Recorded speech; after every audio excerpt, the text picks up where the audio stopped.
Hello and welcome to another episode of Physical Format Rock and Roll. I'm Gary, and tonight I have a special guest.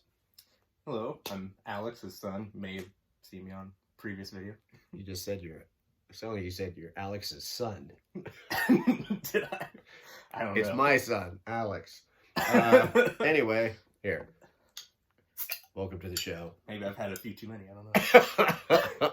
So tonight is going to be a little bit different because normally we're always reviewing an album or, talking about a band, whatever, picking albums, all that stuff.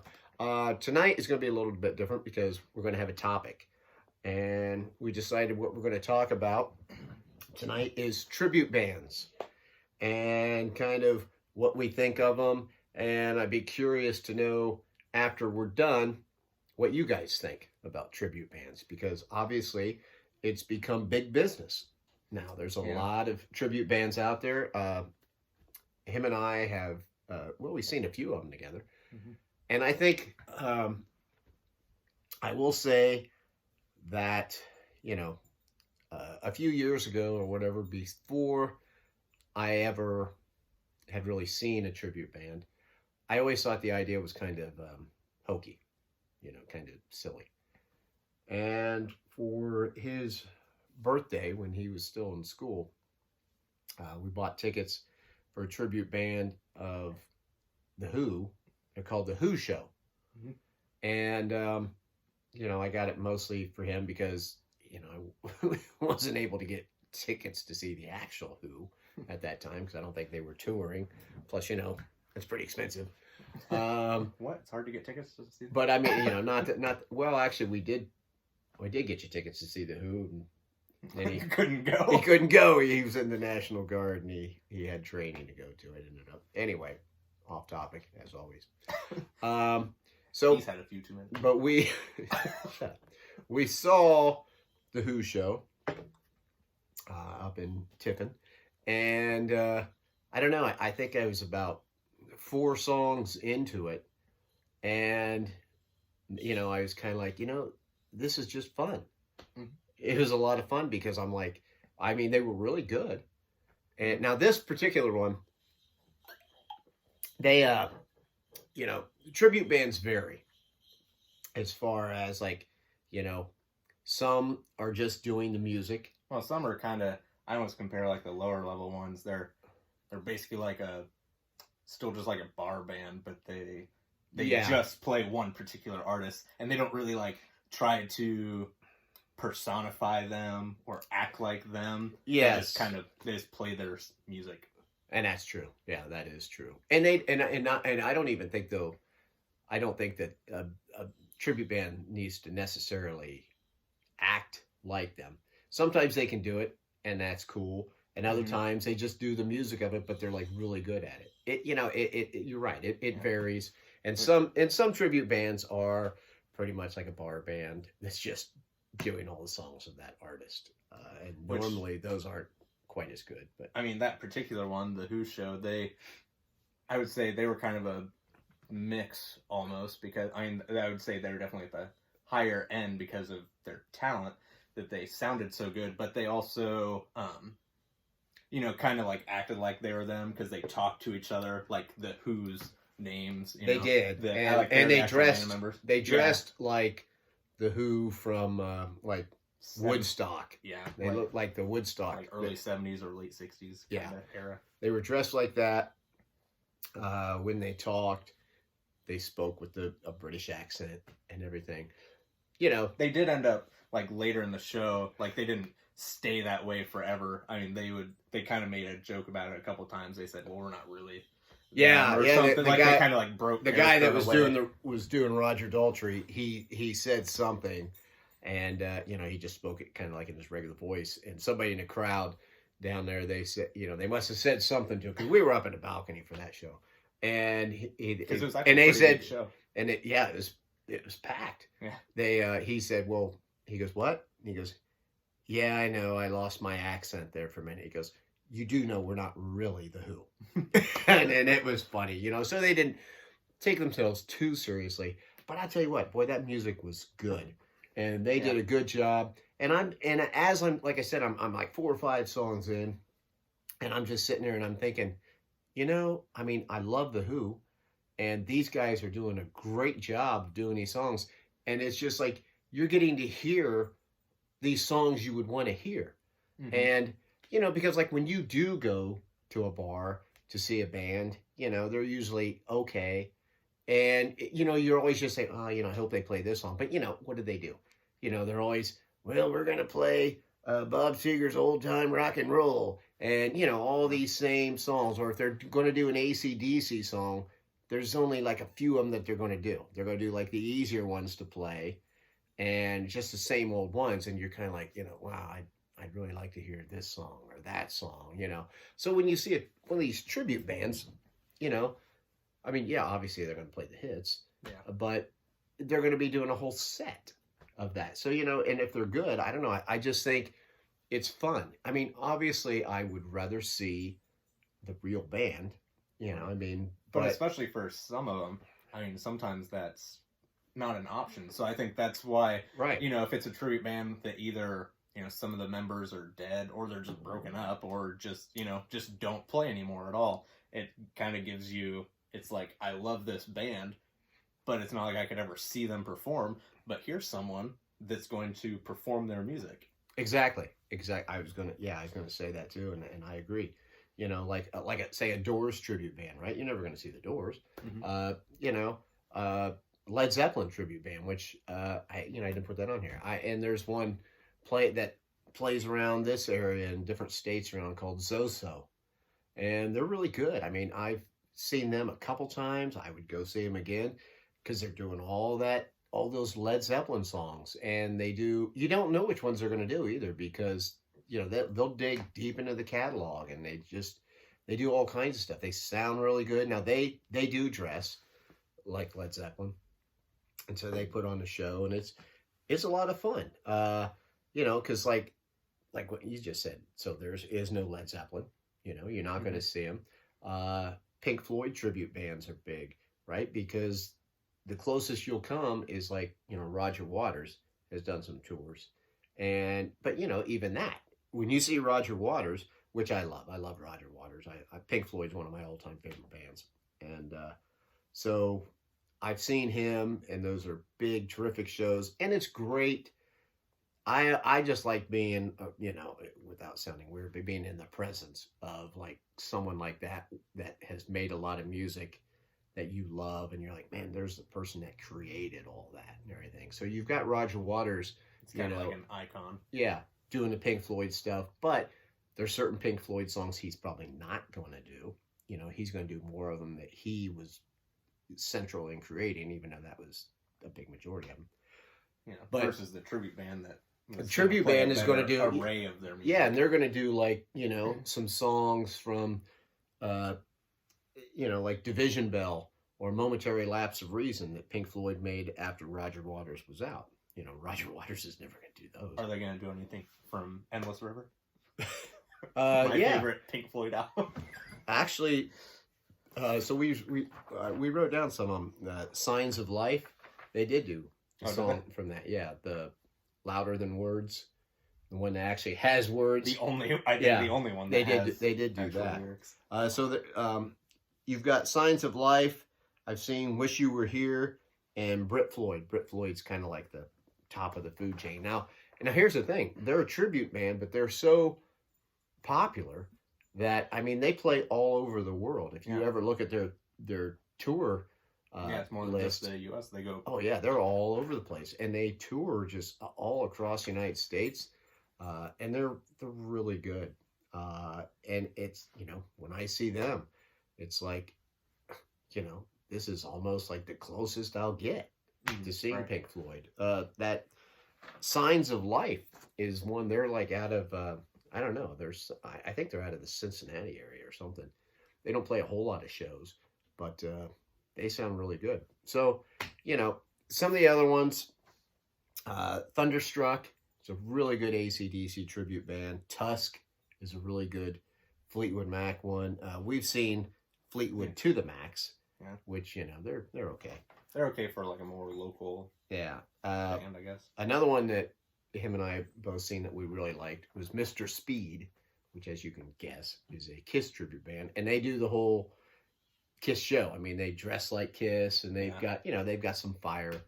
Yeah, they actually have some pyrotechnics. Yeah, they've got a few whole effects with them. They spit blood. Yeah, spit blood. I think he also spit fire too, didn't he? The guy that I think he did. Yeah, I think so. And they sound really good. Yeah. And I can't think of what it was that they did.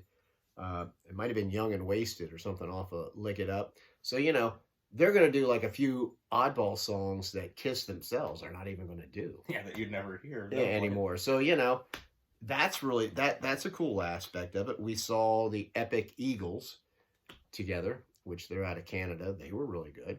Yeah. Actually, we saw them there. I think it was the first time they ever played a show in the U.S. It was kind of cool. Saw them down close to me. They played in Troy. It was for like their big 4th of July festival, and it was like I'm not sure. I haven't like followed them since then. I'm not sure if they have continued. But I know they said that like a few times that like that was their first. I think they did say it was like their start of like a tour. They said it was their first show they'd ever played in the U.S. I don't know. I was getting notifications on Facebook there for a while. We've also seen the New Frontiers, which is a Journey tribute band. They were really good. Mm-hmm. So, and I think, let's see. Oh, Evil or Divine, which is a Dio tribute band. And, now here's a little twist. So their lead singer is a woman. So, instead of Ronnie, because, and the thing is, when I first heard that they were going to have a woman singer. Yeah, I remember you talking about that. I was kind of like, I don't know. I mean, I love Dio, and he's one of my favorites. But I'll tell you what, man, when they played and she sang, she's a really good singer. She's got a lot of energy. The band was really good, and they just kicked ass. I mean, they were just really good. Mm-hmm. And it was, I thought, when you think about it, nobody's going to sound like Ronnie. He's got his own voice, man, and nobody's going to sound like that. And so having her do it and not trying to just emulate Ronnie, but she's saying kind of like in that fashion or whatever, but she got a strong voice. I thought, this just works, man. And once again, I'm hearing these songs that I love. Mm-hmm. And they played Dio stuff. They played the Sabbath stuff, that some of it that he did. And it was just good. It was just a good rocking show. I loved it. Well, staying on that, I think another one, the most recent, well, we haven't been to a concert, for a while, It's killing me, folks. But actually the last concert for both of us, we went to one together, was to see the Iron Maidens. Yes. Iron Maiden tribute band, which is all female. Yeah. All female band. So that. And once again, like before, because I'd heard about them, I knew they'd been around. Mm-hmm. And I'll admit, before when I heard it, I'm like, wow, that just seems like kind of like a joke thing. But you heard Evil or Divine, you said, well, I mean, yeah, and I thought, well, I'm just being kind of a sexist, and so I looked up some stuff on them. I watched a couple things on YouTube, and so Alex and I went down to Cincinnati, and that's, like you said, that's the last show. That was in January. That's the only show I'll probably see this year. Man, all my other shows have been canceled, and some of them I was really looking forward to, like Crocus and Judas Priest. But you didn't go to that Smash Mouth concert that they ended up doing. No, he's just being stupid now. No, but the Iron Maidens, that's one I would really recommend. Some of these I would really recommend if you get a chance. Like I said, Thunderstruck, Mr. Speed, Evil or Divine, Epic Eagles. There's another one, Hotel California. They're an Eagles tribute band. They were really good too. Brit Floyd, of course, but the Iron Maidens were really good. We saw that, and we were close. And he's kind of more in the early Iron Maiden stage as far as knowing all their material. But they were the same way. They just played stuff from all kinds of different albums, and they were very, very capable. They've had their guitar players are great. Everybody was really good. Nita Strauss, who plays with Alice Cooper now, also has done solo work. She comes from the Iron Maidens, so actually, she was in there. And Do you know when did she leave to go play with Alice? oh, I want to say like 4 or 5 years ago, something like that. And she's great. She's an amazing guitar player. But the guitar players they have right now Are both very good. yeah, are really good too. And I would really recommend them. They're just a hard hitting band, and Iron Maiden has a lot of instrumental stuff in there too, and they're just nailing it. Mm-hmm. So yes, would I rather see the real Iron Maiden? Sure, Yeah, but sometimes you can't, and you want to hear those songs. So tribute bands, I mean, I'm all for it. Yeah, and I think he is too. And I was going to say that the Who show was the one that changed my mind, was the first one that I saw, but then we saw one when before that, because we were talking about it, and he said, he said that's the first tribute band that I saw, and we saw them together, and I said, well, no, didn't we actually see one earlier? I don't know. They tell me this story all the time. I've heard it several times. I still don't really believe that it happened, because there's no proof of it. There's no one recorded it or anything. Didn't have cell phones. Well, you didn't have cell phones. You could have had a camcorder or something. But and I was so. I mean, how young would I have been? You had to have been like 3 or 4. I don't. Probably 4, 5. So I don't know. He was young. Young. You would think you could remember. Anyway, it was a Shania Twain tribute band, okay, and she was called Shania Twin. And she's doing all the songs. Sounded good. She's doing a really good job. It was fun and everything. Well, they had a moment there later in the show, and she looks down, because him and his brother and like some of the neighborhood kids, they were sitting all on their own here, a couple seats away from us, and she looked down at him and said, "Do you want to come up here? You want to come up and dance with me or something?" And he just went, "Okay." And he marched right up on stage and started dancing, and he was a very shy kid. So, I mean, it was a total shock. His mom and I were just looking, going, oh my gosh, we couldn't believe it. And then the other kids went up, but he was up there by himself for a minute, just dancing. It was great. So I'm like, I guess that was the first tribute band I remember seeing, and that was a lot of fun. So maybe that was the one that changed my mind. But I'm thinking, young, possibly the first concert or show I ever went to. It probably was. Yeah. It was in our hometown, so Yeah, and obviously before tribute bands were like popular. Yeah. So before they were like I guess what we'd kind of like to know. That's our take on tribute bands. I got a feeling we're probably forgetting something. Well, do you want to? I know we have this list here. Do you want to try to like pick what your out of all these different ones you've seen? Do you want to try to pick your favorite one that you've seen? Whether it's because of, I guess it could be for different reasons. Because of what they played, or how good because of how good they were. So I guess how about you go first? Well, I'd say he's gonna say Shania Twain. I mean, obviously. So that's my number 1. So I'll give you my number 2. No, she did get you since to dance. Since I don't even remember that, I think that's made up. but I'll say.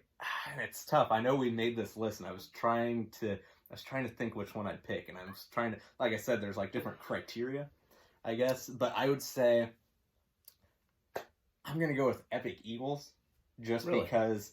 Yeah, I know. Even earlier when we were talking about before the video, I know I was talking about some different ones, but I'm gonna go with Epic Eagles because of. I remember telling you I was so blown away how talented each and every person in that band was, because obviously to be an Eagles tribute band, you have to be, because every member of the Eagles was talented in their own way. It was, it's not one of the bands that it's like, well, they have a good singer and guitar player, but anybody could have done anything else, or whatever. Like no one in that was interchangeable. But I would say because of their talent level, and just because they're one of the bands that obviously you'd never be able to see the Eagles, play together. So I think that's the big reason, because I would never have the opportunity in my life to see the Eagles. So like that for me is the only way I'd ever be able to hear their music live. So Yeah. I would pick them. And just because, like I said, not just because of that, they were so good. They were really good. Especially because, you know, Eagles songs, because every member of the band obviously sings. I mean, even vocally, they sounded very good. The entire band singing together. Yeah, a lot of good harmonies. Obviously, that's a big part of the Eagles, and they nailed all that. Matter of fact, didn't they start out with Seven Bridges Road? Yeah, that was their opening song. Yeah, which that's I even said when they opened, I said, "Wow, that's a tough one to start with." Well, we know they can sing, yeah. right? You know, so they did that right away, and they did like some of the like Don Henley and Glenn Frey's solo work too, and some Joe Walsh stuff. So you know, they mixed all that together. And that was the other thing. Depending on what song they were playing, some of them they'd switch what instruments they were playing. Yeah. Sometimes they'd go, you know, the singer that, like the guy that would sing the Don Henley songs, he would play guitar sometimes, but he had a couple of songs that he went and played drums for and sang, and so it was like kind of different too. It was like, so that was like another thing, like, okay, wow, these guys are like really good because not only can they do their own thing, they can swap around. Yeah, they were really good. I don't know, I guess for my favorite, probably, oh gosh, I don't know. You know, I'm going to give two just because they're kind of different genres. And this is tough, really, but I'm going to say Brit Floyd, just, you know, because, like I said, I love Pink Floyd. One of your favorite bands. And to hear that live was, you know, it's just fantastic. They're just so good. And, you know, then on the metal side, I'm going to say the Iron Maidens. I just thought they were really good. I mean, you know, both really good bands. And, you know, another thing I was thinking as we're sitting here talking about this is you think about like some of the bands you see nowadays, you know, might only have one original member in it. I mean, they're almost a tribute band themselves. In their own you know way. what I mean? And I mean, right now I'm wearing a shirt. It just made me think of it. And it's the, you know, this. See it? Probably not. I don't know. That's cool. Queen and Adam Lambert. You know, I know a lot of people who have, you know, thought when I said I've seen that, they were kind of like, oh, well, you know, nobody can replace Freddie Mercury. You're right. Nobody can replace Freddie Mercury. You know, but you still got Brian May and Roger Taylor in there who, you know, if you know Queen, you know every member was important in that band, for God's sakes. You know, Brian May is just a legendary guitarist. And Adam Lambert doesn't try to say that he is. Doesn't try to pretend to be. Yeah, he says right off the bat, yeah, I'm not Freddie Mercury. Nobody is. Nobody could fill his shoes. But we're going to do his songs. You know, we're going to pay tribute to him. And that's kind of the way it feels. I've seen this show twice. And honest to God, I mean, it's one of the better concerts I've seen. So I never got to see Queen with Freddie Mercury. You know, I mean, they weren't touring around the United States by the time I was, you know, seeing all these concerts. So there's one of those ants. Getting attacked by ants here. We'll wrap this up. So, you know, yeah, anyway, we'll wrap this up. But that's, you know, there's bands out there calling themselves regular band. Not that I feel this way about the Queen band, but, you know, it just made me think of it. I'm willing to accept that. So, you know, tribute bands, just take them for what they are. They're just fun. You're hearing those songs. If they do a good job, you're going to rock out to them, you know. You're going to have a good time. You're only going to pay, you know, a minimal fee compared to, like, you know, the ungodly prices that we pay for other concerts. So, anyway, I'd really love it if anybody would comment on this. I'd like to hear, like, some of the tribute bands you've seen that you recommend, that you like, or if you think tribute bands are stupid, any bad experiences you've had, whatever, you know. Let's hear from you. And if anybody would like to subscribe, that'd be fantastic. I'm Gary. And I'm Alex. And this is Physical Format Rock and Roll. Until the next time.